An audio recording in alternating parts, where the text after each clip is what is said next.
warm welcome every few body here. The lucky few. The lucky few, yeah. So I think for me it's like how I also like to talk, to do it because we are interested in each other, and so that's nice. I think at first probably it's good to, so we will talk in English because Heine, he is from Norway. And so we will do it in English. Thank you. I do my best for this. So probably a short introduction. So that's Sandra Dichtler. I think everybody knows her. She's the director from this place here, from the Dortmunder Kunstverein. And you saw the performance today, no? Because I think that will be my first question to ask you for, like, how would you describe this? But at first it's André Eiermann from Cologne. He's a scientist from the field of the theater sciences. That's how it, no? Studies, okay. So, yeah. And you are working with Heine and Yukiko because you are two or you are more, no? In field works, it's like a collective structure which you are the heads of, but there are also very many people being involved in this, no? Yeah, we, Yukiko and me are artistic directors, but each project we work with different people, so it keeps changing all the time. Yeah, so that's Heine After, and he's one of the artistic directors of Friedworks, together with Yukiko, and they are showing their production Friedworks Hotel in the framework of the Theaterfestival FAVORITEN, which one of the directors is me. So, yeah, so probably that's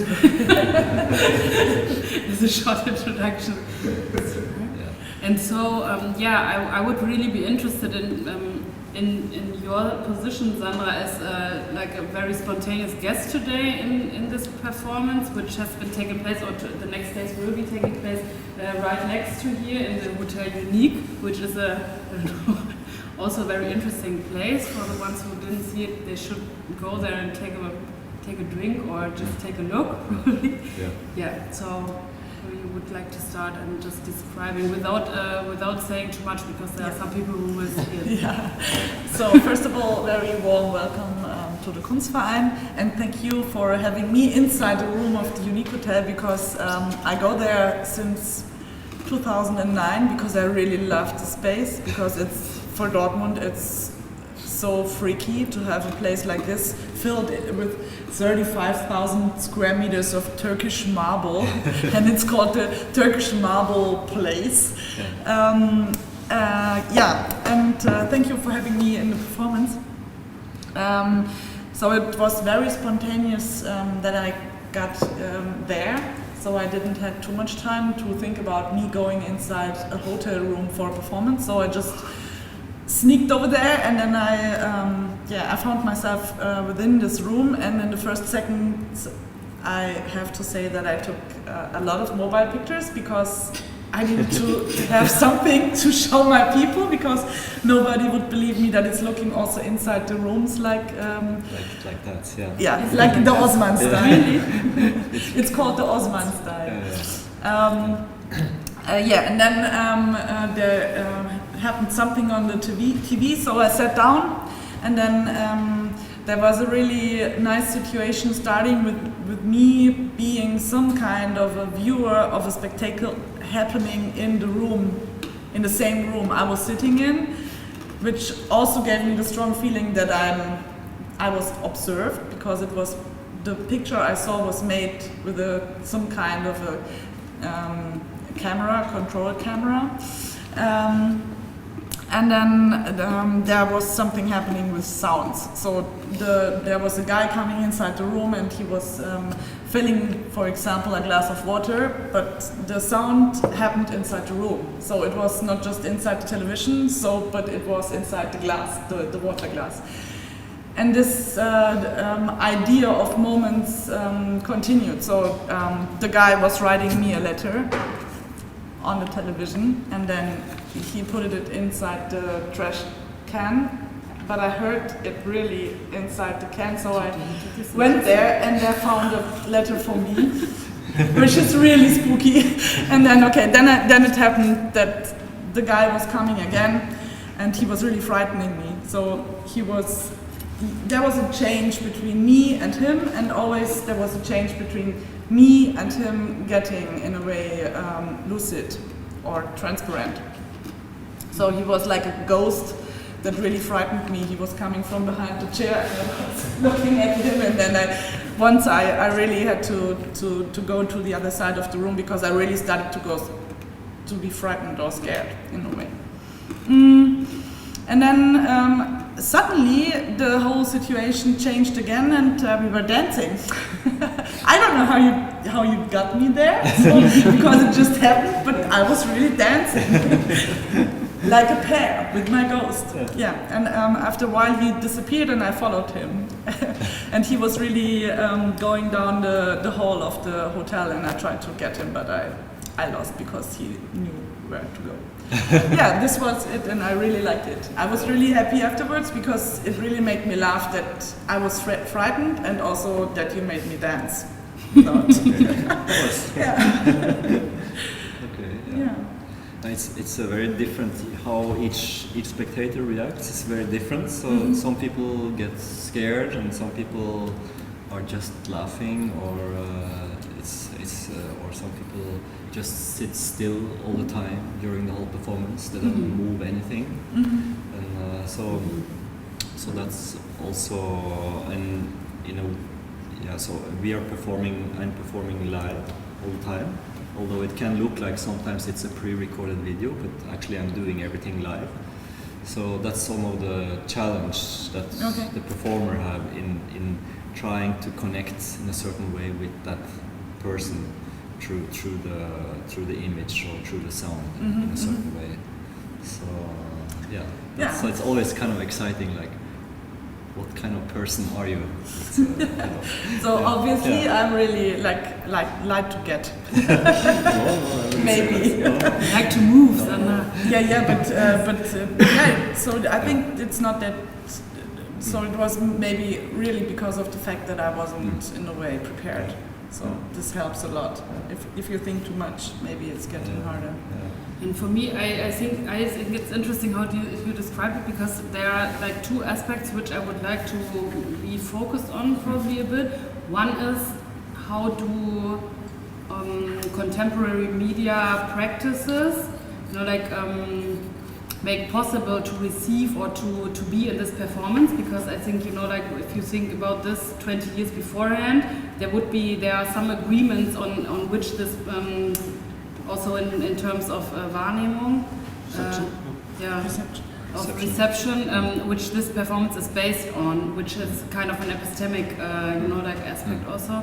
And the other one is to talk about the roles of spectating and acting, because I feel you have to be a good spectator to be an actor in this piece, and otherwise, it also functions the other way around. And so, how does this work in a way? So we could focus a bit on these two aspects if you are also interested in this, and see what you two or we four think about it, or could evolve out of this.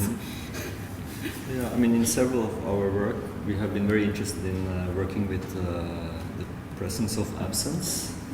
So that's something we've been working on in different ways.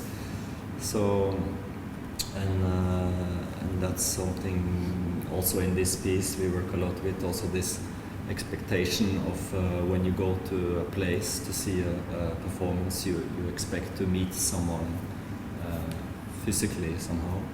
So, and in this performance we work then with somehow to mediate the presence in a certain way, then through image or sound. And that was one of the things we were very interested in, was to displace presence and the sound of the presence in a certain way, to split it in two. So then we had this idea of that you would see something on the screen, but you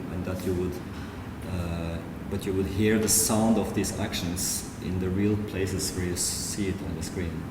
So you see the person, like you said, going to the mini bar and takes a drink, and then you hear the sound of that in your room on that place.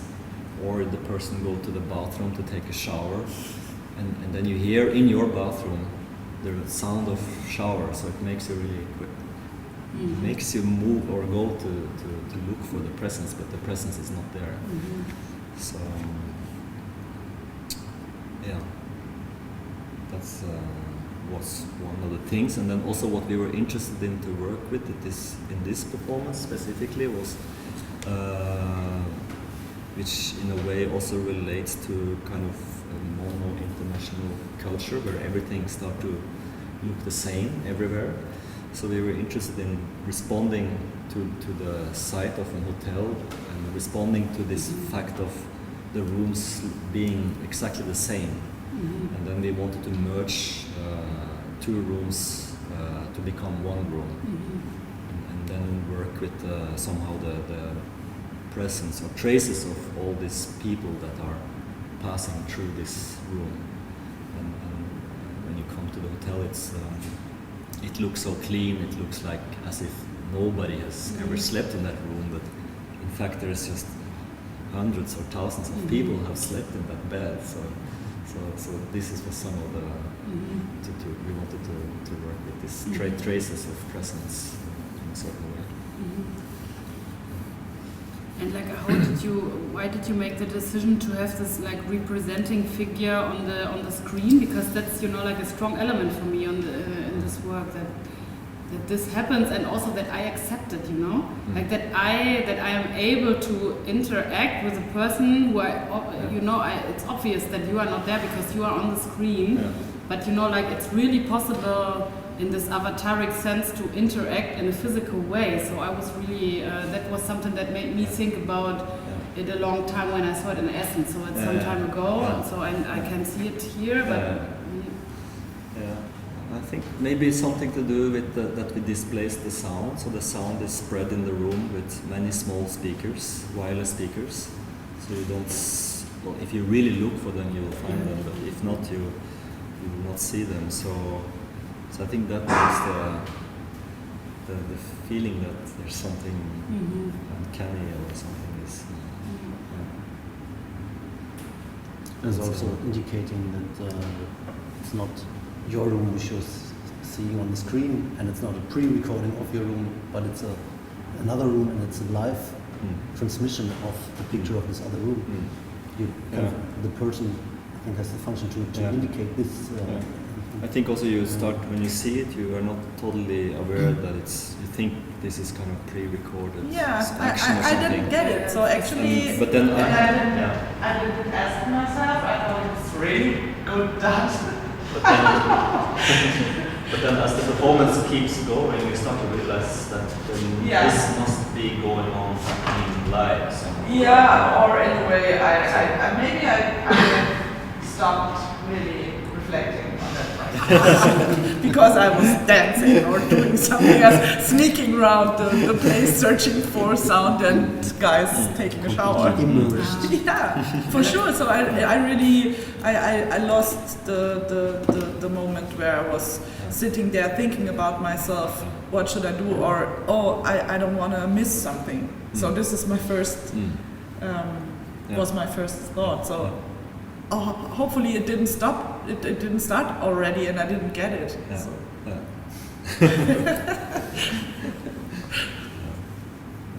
Okay, but that's interesting because I feel that probably it's not right, but that you really received it as kind of a spectator, you know, like who lets things happen and then seeing what, you know, like what's going on with you probably. But when I did it probably also in Essen, I was really interested in trying to find out about the rules.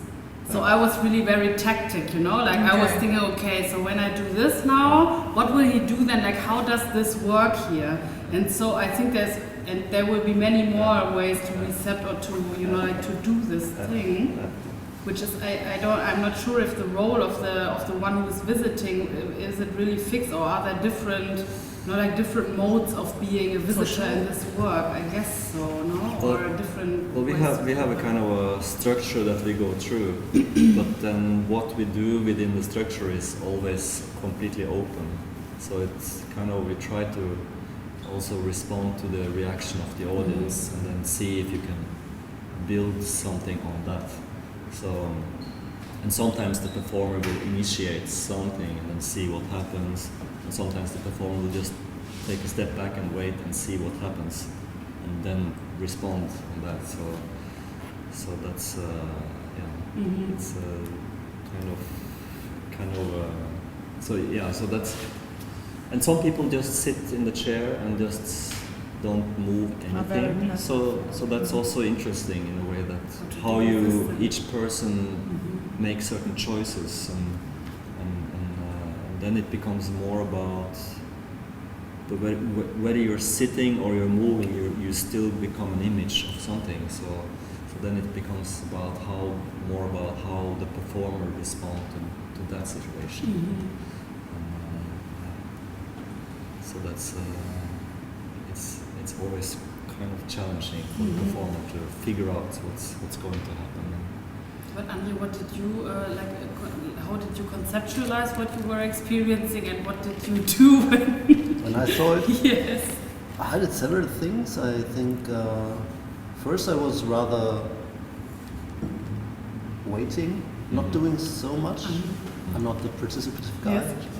So, but then I really especially when you're sitting in this in the chair, and then you see that the performer is kind of sitting in the same place, and your bodies are kind of, or the pictures of your bodies are overlapping. Then it gets really spooky in a way.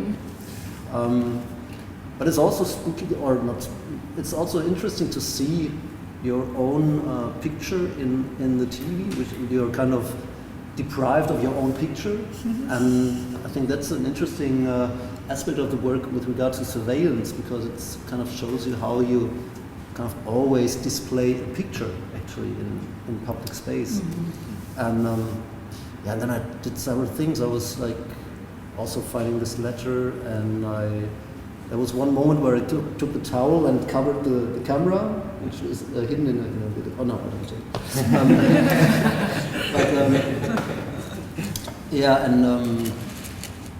Then I was also not really dancing, but kind of trying to, or I was interacting in movements with the performer.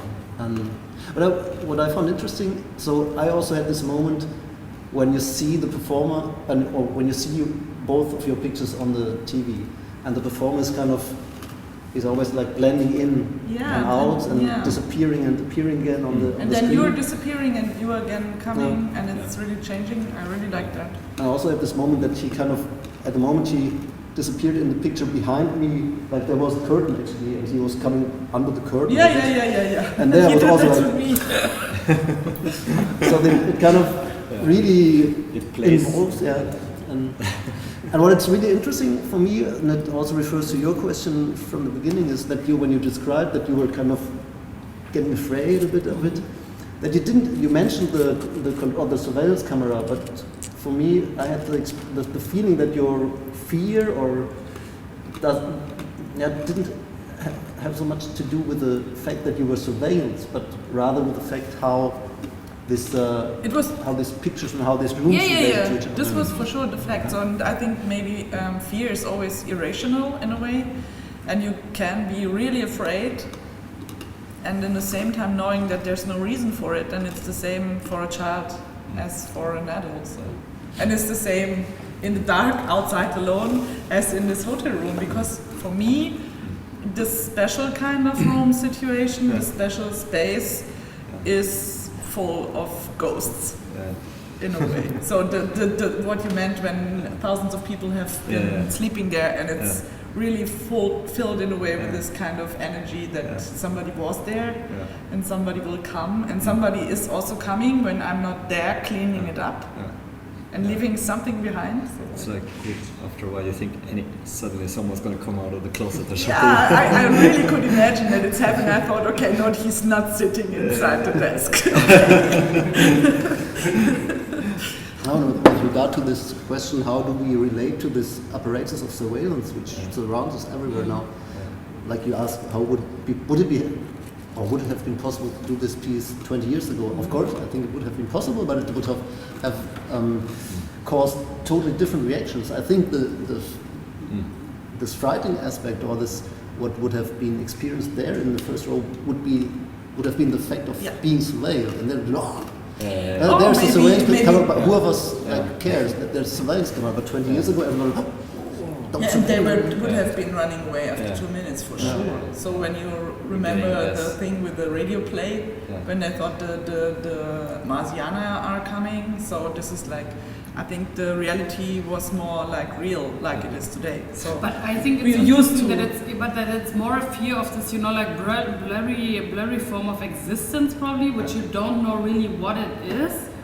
Like, which also goes for me into like something like a digital atmosphere, but that's I don't know, I'm not really sure about it, but that's kind of an archaic fear, Yes. And it's not the fear of being observed.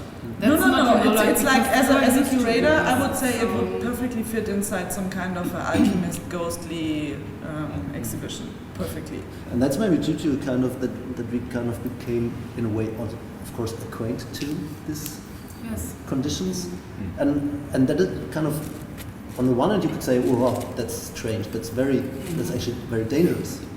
But on the other hand, I think it's interesting with this piece that it's a way of kind of affirming or appropriating this technique, this media and this apparatus actually, where it opens up or the possibility to relate to it in a different way, and not only in this paranoid way of I'm surveilled and I'm the object of the big brother or other or whatever. So I think that maybe this is yes and no, because for me it's more probably it's like thinking about it, probably it's worse than this, because like I'm not feared of this, but I can really like it can activate me, because you triggered lots of action with me, and I was accepting it very strongly that there is like I was really much dealing with this moment of interacting in the physical way with something that is clearly showing me that it's just a representation on screen, but it really, like it felt as if we would do something together, but in fact we didn't do it, or probably we did it, and the media are just, like something like the really media between us two. So I'm not really finished with this point of how to really understand this form of interaction in a way. It's like Skyping and dancing together via Skype or something. I thought about this later on. Because if I would really be in the same room with you, you probably wouldn't have started dancing with me. No, never. But because there is this... No, not because of you, but I think it wouldn't happen because it was afternoon and a birthday and I just came, so we wouldn't dance. No, but it's because there's this layer in between that actually allows you or opens up for a certain kind of interaction that maybe would not be possible if we met. And also maybe the private situation of the closed door of a hotel room. That's interesting because it kind of mingles to or mixes to, like with regard to to theatre history. It actually mixes two very different, I would say, models of theatre in a way, like which are usually regarded as opposite to each other. Like you have the fourth wall in form of the screen on the one hand, and you are kind of, as you said, a private spectator, as you are supposed to be in the dark room in front of the classical fourth wall stage. And on the other hand, it's working with participation, and that's a very interesting mix where it's also, I think it also makes clear, I mean, on the one hand it opens up this, what you described now, and it enables interactions which wouldn't have taken place otherwise. And at the same time, for me at least, in the way how I experienced it, it was a kind of, what I already said, I experienced the way, okay, I always display a picture. And also now when we are talking face to face, I would say it's not an immediate encounter what we have here. It's deeply immediate. All of us were kind of thinking beforehand, how shall we dress up? How shall we behave? We are behaving according to certain rules which are in action with regard to such a situation here and so on. We're using language. So it actually, by applying technical media, this piece actually reflects, or at least from my point of view, reflects on the fact that we are always actually medially relating to each other, and that there's this theorem of immediacy, which is often ascribed to performance, especially in German theater studies. It's often highlighted as a kind of the essence of performance, that this is actually kind of it's misconceiving the actual fact that we are always medially So involved you medial. mean her?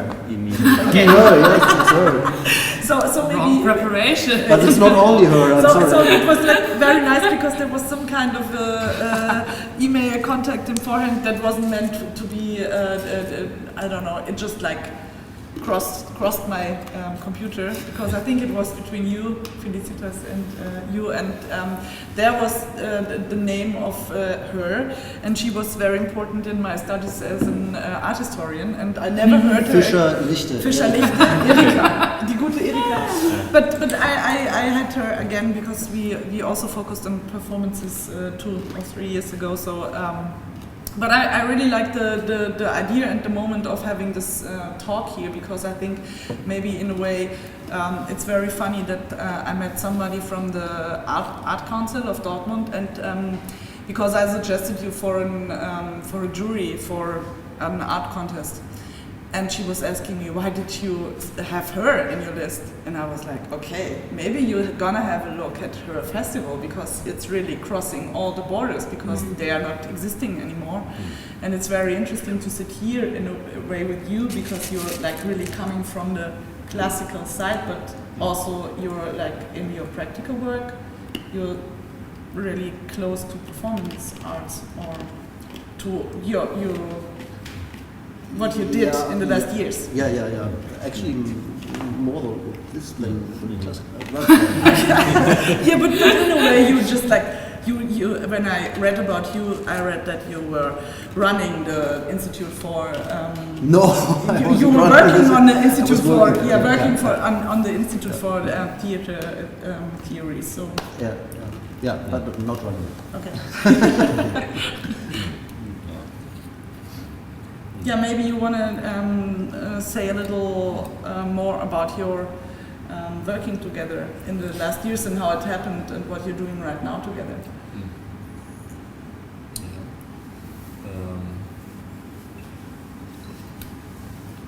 Yeah, we met each other in Essen, I think, the first time, where we presented a piece called Fieldworks Office, where we performed in the office space of the administration of Pacts Solverein. So that was the first time. And I actually came there because I wanted also to see a first piece of yours. Yeah. And I was like, I got to know about you because a student told me they made this hotel piece. Oh, okay. And that's real, because I was working and I'm still working on illusion and contemporary performance. As a research topic, and she was like, you have to see this. And then I went there and wanted to see your other show, and then I asked you also if you could send the DVD or something. That's true. And then we met again in Norway. In Norway, because we perform quite often in Bergen in Norway, and that's a place that you've been several times in the theater studies at the university there. So we have many common friends in Bergen, and so we kind of gradually we got closer and we started talking, and then I asked if André wanted to join as a dramaturg in our newest production, which we just had premiere 2 weeks ago in Belgium at Stuk in Leuven, and we just performed it in Bergen now just a few days ago before coming here. So 5 days only, I think. 5 days ago, yeah. So it's Tough schedule. So it's that's. But your approach from the beginning was in a practical way, or was it just like in a practical way because you thought maybe we can work together, or because you did this several times before, or is this contact your first time that you're really going into practice as a theorist? No, I did performance projects before. Okay. Because I studied applied theater studies in Gießen, which is a kind of 50-50 mixture of theory and practice. I was doing performance projects since 2001. Okay. And we actually asked him to also perform for us. So we were 4 people starting out together. It was with you, and then there was another visual artist from Belgium, and Yukiko and me. And the first things we did, he was also performing. Ah, okay. So we did small performance in Pakt, in the foyer. And then he was performing, but then later we invited more performers, and then you became more. Well, we also worked on this publication made for the project. That was a kind of new thing for us to work in parallel with the production to make a kind of publication that's a document from the project. So that's something that Andre was quite busy with. And then the performers were all dancers, and I'm not a dancer, so it would have really looked strange. We tried once. I remember we tried one thing with a curtain. Yeah. And then you saw the feet under the curtain, and all the dancers' feet were like this, and only my feet were like this. But do you think it would have been easier if they would have been in one room and you would have been in the other room, and you would have merged the images on screen, and then you could have done it? Maybe he would be more free. Maybe I can be a dancer too. More free, yes. No, probably yes, no, because I was just recently now thinking about what you said about the mediation or not mediation of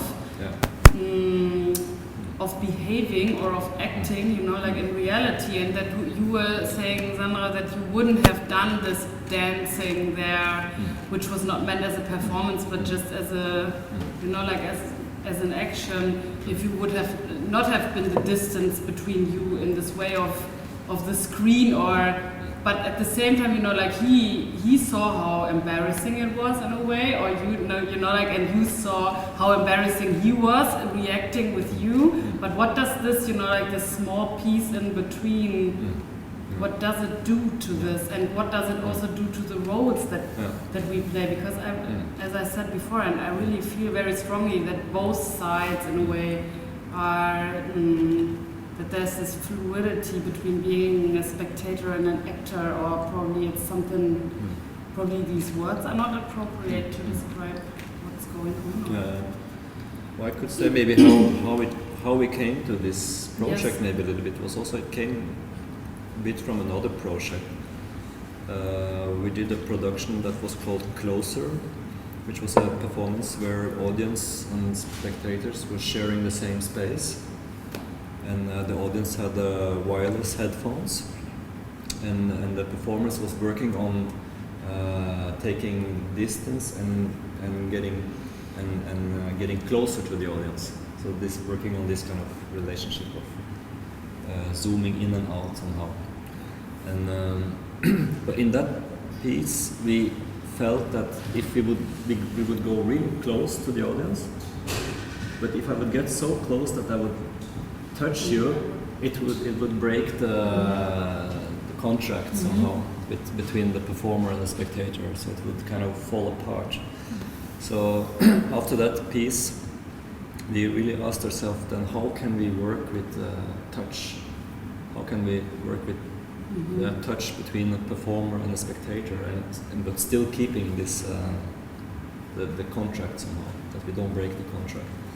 And then we came up with this idea that we made a box that had 2 holes in it. The piece was called Box with Holes. And the one from Money Export, where you could touch your breasts. Yeah, it was also inspired by that. In this, so then you put your hands into the box. And in that moment, you don't see your hands anymore, but you would see on top of the box a projection of your hands. So the moment you put them in, you see your image of your hands appearing on the box. And then after a while, you would have then there was like a mirror in front of you, and you were all alone. And then it would come some other hands from the other side, start to appear into the box.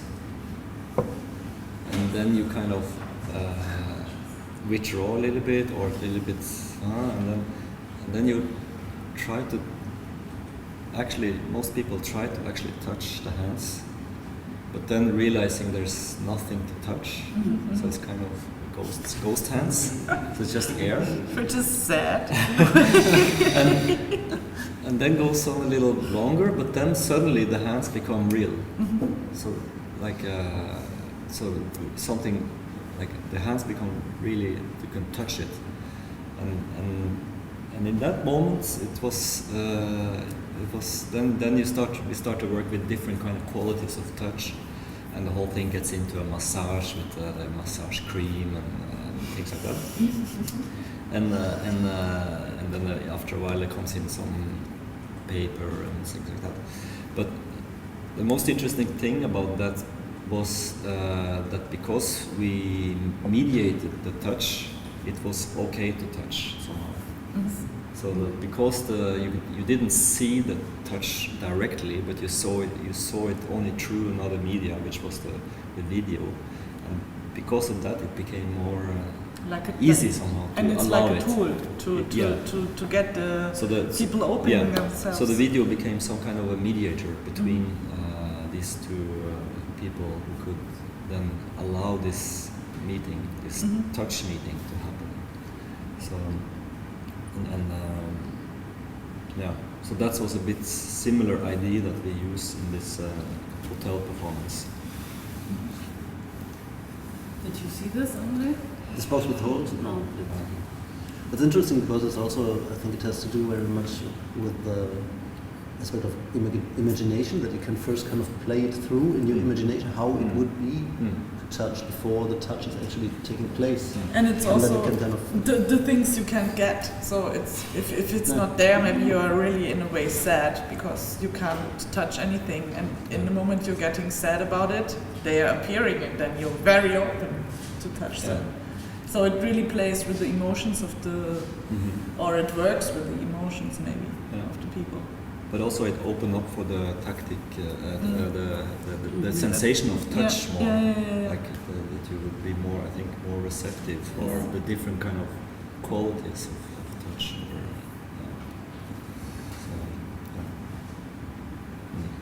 And it's a great example for the fact that illusion does still play a role in contemporary art and performance.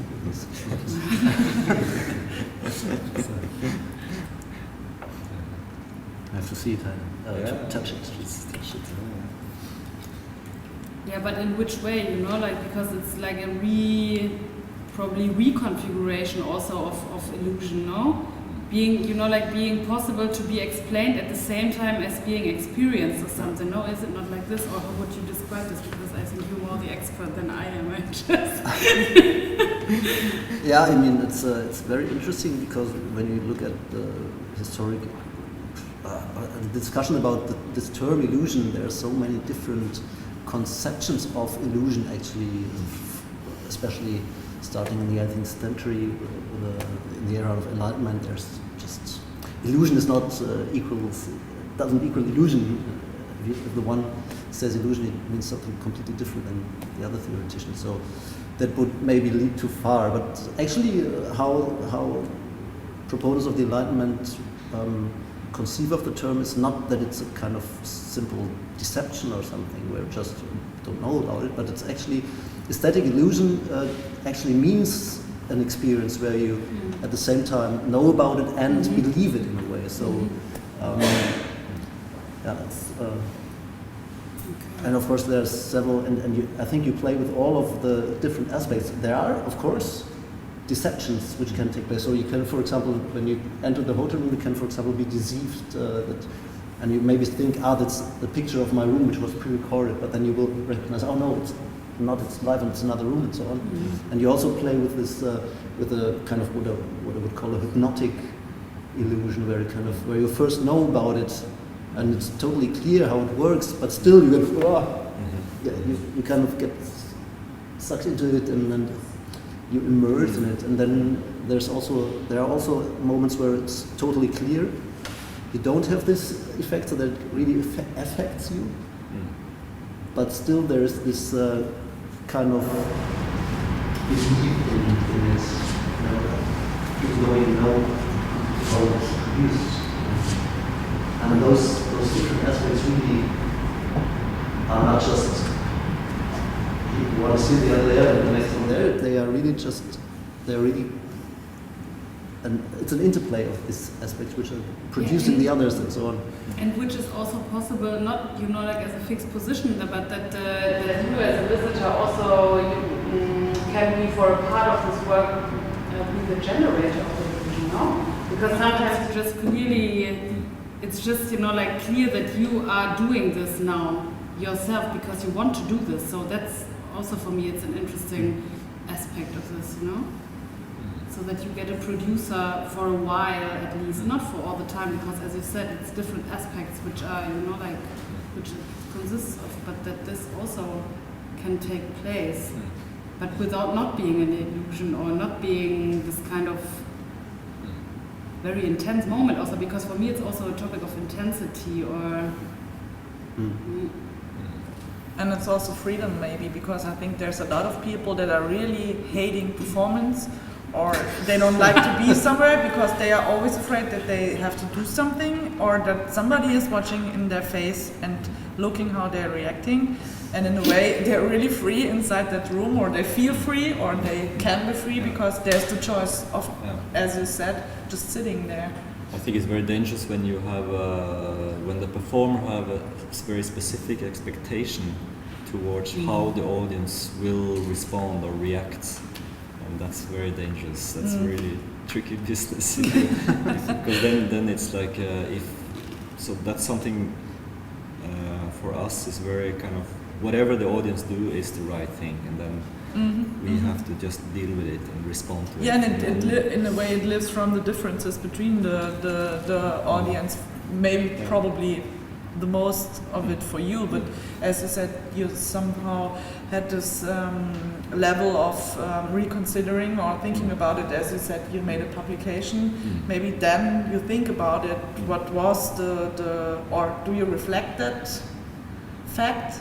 How the people reacted in a way in a publication like this? Is this playing, or is it?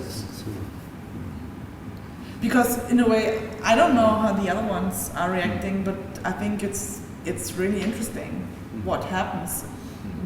Mostly for you, but I think it's interesting. It's an interesting fact. But somehow maybe it's a secret. Not a secret, but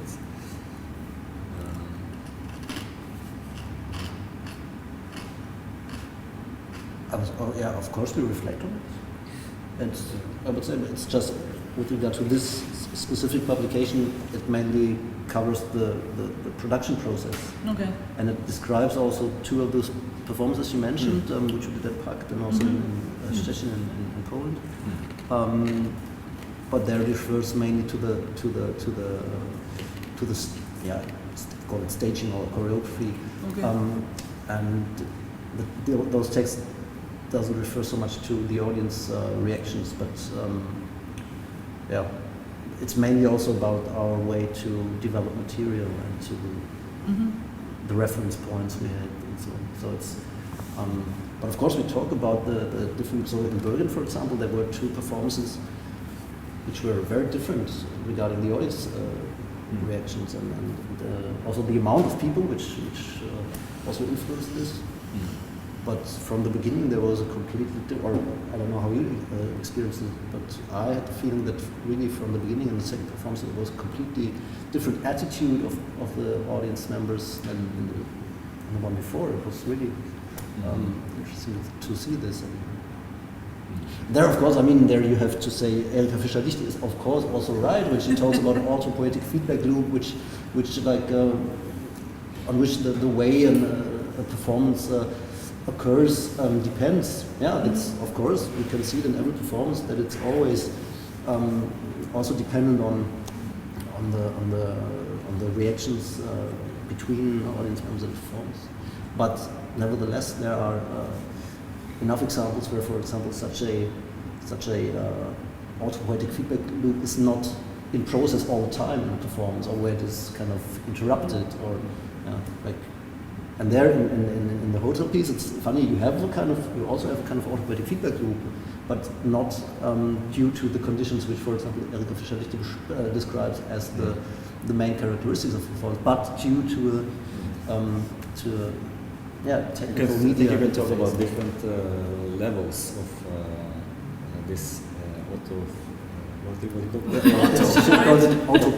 autopoetic feedback loop.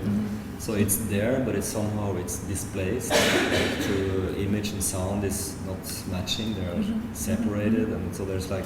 And also, it can be in the same time, so it's not happening as a group or as. So it's also can be. So it works with the displacement in this in that meeting. So it's like a meeting, and you can split up that meeting in different parts and displace it in different levels and strengths or. So that's also very interesting how to work with these levels. How you start from one place and how you build further on that. So I think in this hotel performance somehow deals a little bit with that, from entering, being alone, to seeing just photos and seeing photos becoming video and a person in the photo moving in the video, and starting to eventually you start to hear the sound of his actions, not from the screen but from the room around you, and so it's like it kind of goes in a certain direction or develops somehow. But now we were seeing all this, I think, kind of, like from the perspective of a very analog theater experience, and talking about, like how to describe this out of this, I don't know, probably habits of reception or descriptions. But still, I would be interested in how much like a contemporary practice of virtuality or digitality at least also comes in with this work as a Bedingung. Condition. Contemporary like that. Because I'm still wondering also if I think, because you said, okay, of course this would have been possible 20 years ago, and probably this would have worked, but it would have worked in a different, it would have worked in a different sense. Maybe I have to. Because for me it's an interesting question of not how much are you stretching the borders of performance or theatrical situations, but also how much is it going into the field of computer plays, or being that it's being possible that you imagine yourself as an avatar, or all this. Also for me it comes in as a topic, and which is I think which has this intercombination also with how does it influence theatrical practices, or probably also makes possible something or shifts into theatrical practices, but is built up also out of a contemporary archaeological situation of media. So that for me that's an interesting point. I don't know if you have thought about this, or probably it's not, it just doesn't play a role, or... No, I think it's also about stepping into the audience. In a way, they are stepping right into it. They're really inside of it somehow, and also we play a lot with this building some kind of a story or something that could have happened in that room, or so it's like the audience also, whether they like it or not, they take on a certain kind of a character in a situation, and that's even if they just decide to sit in the chair and watch, the longer they sit and just watch them, they become even stronger a character in something that's they become a witness in a very strange way sometimes. So then it's and if the performers start to do all kind of weird stuff, it becomes even more weird witness. So it's like that's one thing, and I think also the way we but it's interesting what you say about the way we respond or react to surveillance, because that's also something that's, I think it's shifting and we have all gotten used to it in some ways. I think we're doing it in this performance in a certain way. The intention was not necessary to work with surveillance, it was more out of a desire to merge two rooms together, but then we cannot avoid the fact that this will be seen also as a surveillance situation. So, but then I hope that we try to also work with that in a way that could also be a bit humanistic, or I don't know, like there's not some like heavy surveillance kind of thing. But, it's more like a common practice problem, which can just be a material or a strategy to work with, no? Because so I thought maybe you didn't have to install the camera because it was already existing. Yeah, maybe, I don't know. It was funny, we performed it in where was it? In Estonia. We did it in a old KGB hotel so you can use the it was famous KGB hotel, and this hotel had a secret floor on the top which nobody knew about, but still everybody knew about it because that's nobody entered since years till you entered it. And that was where all the KGB spies were sitting, and they were they were tricking people into these rooms and putting them in delicate situation, and then they were recording conversations and afterwards, which was used against them, and so it was really the perfect place for this piece. So that's and other than that, we also we performed it in Poland, in Warsaw, which was also, we had a very strange episode where one spectator, a woman, was on her way to the room, and on the way to the room she meets a man who invites her to his room, and she accepts and she goes to this room thinking this is part of the performance. But it's not. and we were. So he kidnapped her. He kidnapped her, and we were sitting in our room waiting, and never coming, and it was so strange, and we waited for 10 minutes or something, and then finally she came, and she was like kind of very shaking and smoking a lot of cigarettes during the performance, even though you cannot smoke. And then after that we heard that what actually happened was, that this man tried to seduce her. And he knew that there was a performance going on, and he kind of, or was it? So it was just like, okay. And she still thought that maybe this was part of the show until the very end of the until it was finished, and she went downstairs and she told the story, and then it was a bit spooky. Yeah, it is.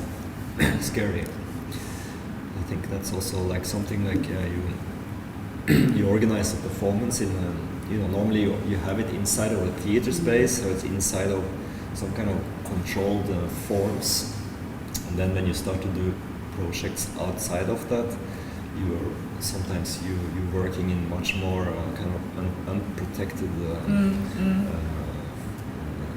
forms or conditions.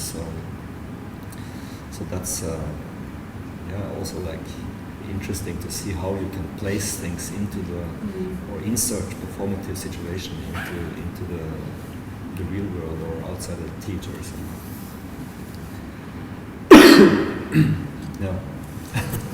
Yeah, I was wondering if there's any question out of the audience, if there's somebody that wants to tell us what he saw, or is there anybody else that went to the hotel today? No?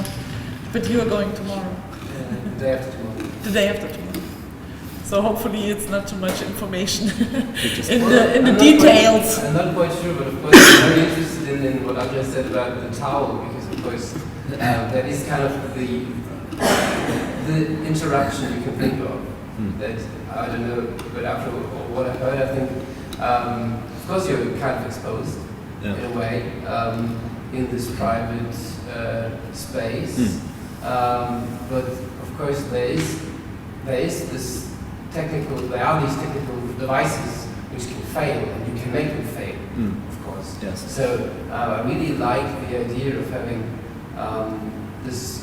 There's a kind of fragility for the performer as well, because you can never be sure what people do. And then I would ask you, how does it happen that people just leave?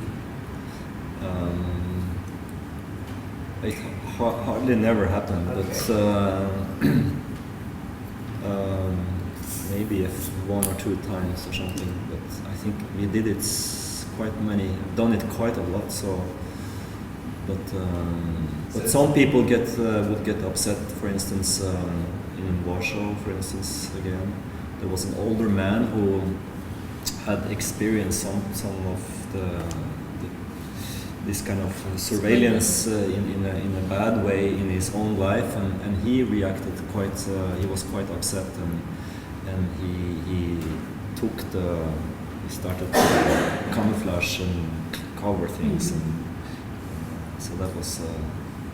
So I think it can also be different depending on the age of the people, and also with children we did performance, and that's hilarious. It's like jumping in the bed and having amazing good times. Like so it's very very different each person how they respond, and sometimes it's very intimate, and sometimes it's kung fu fights with somebody in China, and they try to kill me, and it was really very and they start to throw objects in the space really aggressively. So it's also interesting to see the respond in the different countries and how people respond to the situation of being under surveillance. Yeah, I really think because it was mainly part of theatre festivals or theatre venues or something, I suppose, or was it? People knew that it was kind of a performance setting. Yeah, I think that's really when you know it's inside of a context of a festival. I think you have, of course, a different. If you would experience it outside of that context, it would be very different. But it never happened. No, it was always this. So just like a hotel hack. No, we did in China. It was not part of a festival. It was organized by one producer who kind of set it up in a hotel outside any context. So, but of course, he still had to invite people, so they know there's something is going to happen there. I think it's kind of an important rule. Yes. Because as you said, if you leave a performance space or a venue which is designed for it, there are so many uncertainties. But people would not knew about the performance setting, then of course the reaction would be interesting, but it would be something very different. It would not be a part of a agreement that you have to, of course, basically establish it first, and then you can always break it again because you have that sort of freedom. I think that's really. I'm really looking forward to it. And now I have to, unfortunately, go to next. Yes. Yeah, but we all do, no? We all have so to. maybe we could ask us as a last question, what would happen if the Hotel Unique was so fascinated by it that they was just distributed as a service? Yes. Special service. Kind of a permanent installation. No, and they would just not claim. They would just say, "Oh, you can also go to Friedwork's office if you have time today." And then they would say, "What is it?" Yeah, we'll do it. And then you got hotel number 103. Yes. So thank you very much.